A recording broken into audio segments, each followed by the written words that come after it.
Hey everyone, me Kevin here. Wow, so we've got some updates regarding not just the impeachment, but I want to share with you what happened between Mike Pence and Donald Trump. It's actually a fascinating story that the New York Times just shared, and we know that New York Times can lean left, but they also have some pretty good sources sometimes, so it'll be interesting to hear this.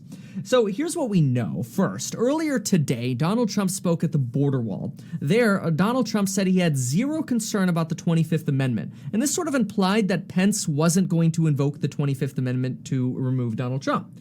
And this turned out to be true because Mike Pence sent a letter. And we're going to pull that letter up really quick. Mike Pence sent this letter. And in this letter, we'll just read the salient pieces of it.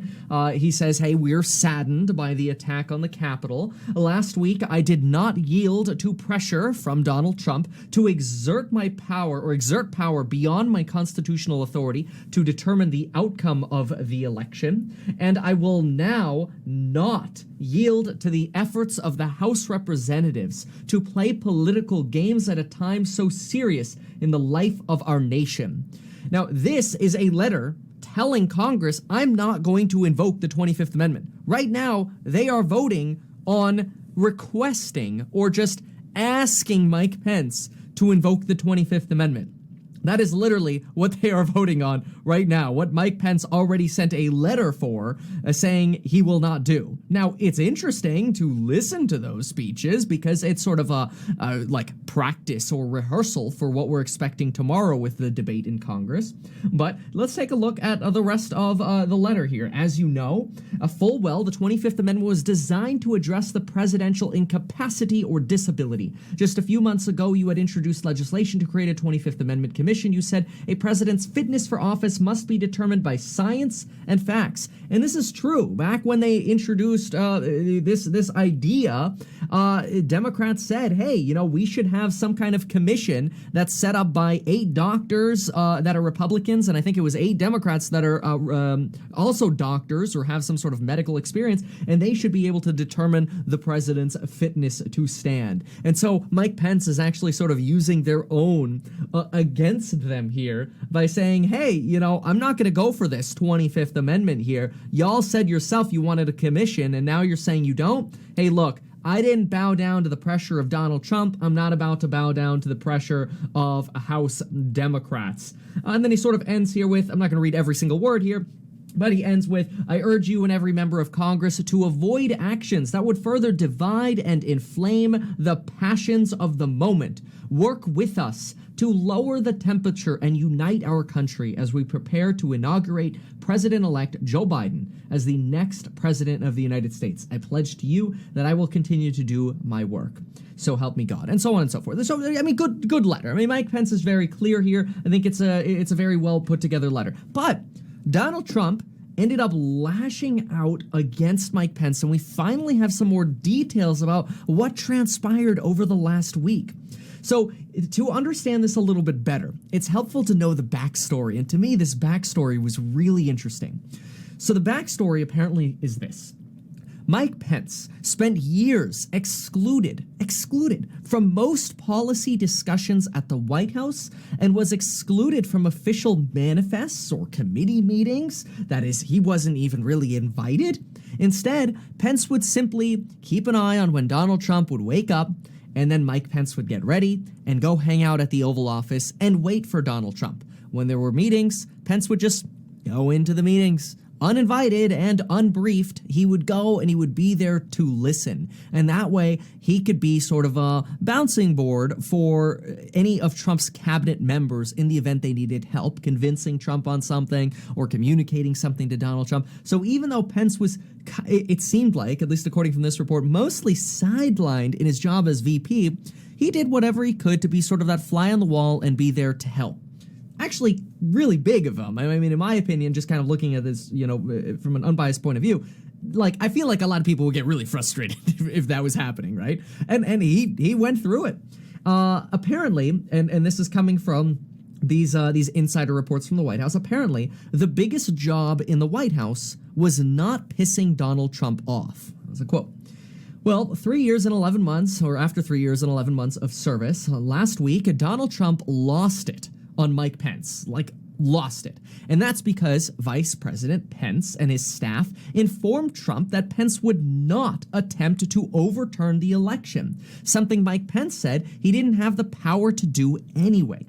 This led to Donald Trump putting all of the weight of the election and overturning the election on Pence's shoulder during the Trump Capitol Hill rally. So in other words, Pence's team is like, hey, look, we can't. We're not going to do it.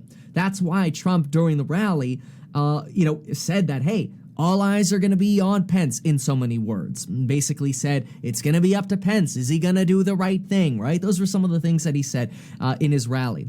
This is also what, by the way, led to chants during the Capitol raid to hang Mike Pence. That was a chant, hang Mike Pence. And at one point, we have seen pictures, gallows were constructed with a noose. Well, also, we just got some more details, and this gets a little interesting. Apparently, when Trump first heard the news that Pence would not fight to overturn the election, which is something Pence doesn't have the power to do anyway, Trump apparently yelled and lashed out at Mike Pence, cursing out Mike Pence for the first time in 4 years for his failure to be loyal to President Trump. Now, we don't have all of the exact curses that were used, but we do have one very powerful quote, and I think this one might go down in the books. At one point, between the cursing, reports say that Trump said, quote, talking to Pence, "You can either go down in history as a patriot, or you could go down in history as a pussy."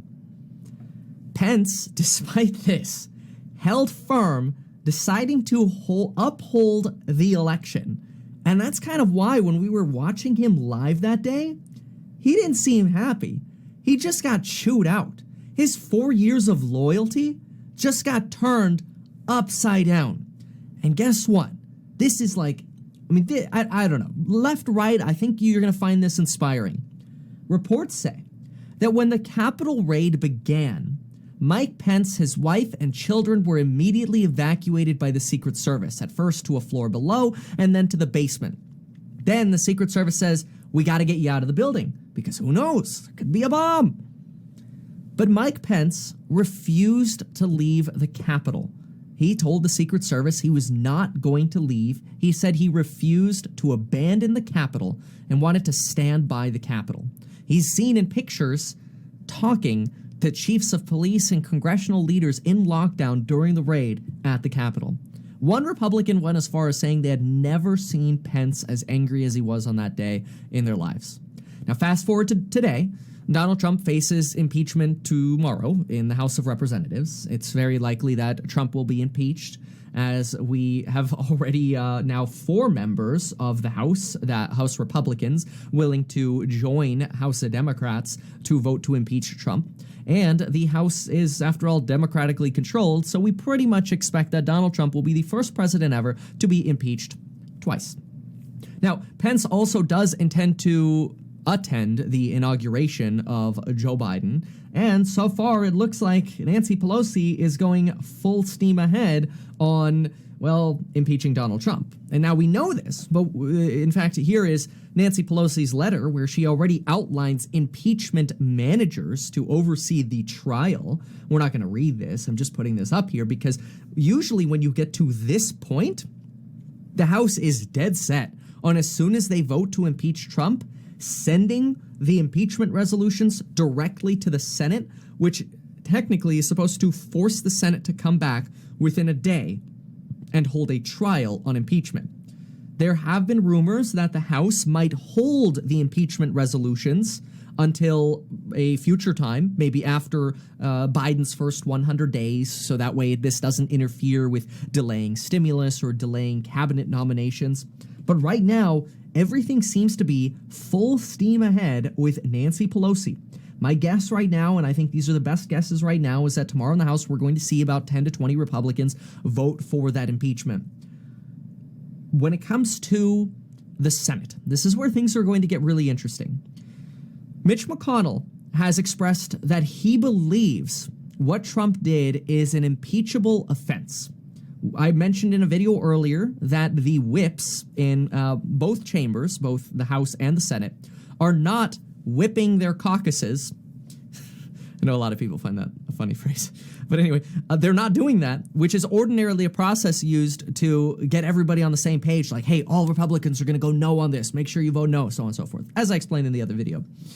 That's not happening. So Kevin McCarthy and McConnell are basically leaving the door open for Donald Trump to actually get convicted in the Senate. That's going to be very possible.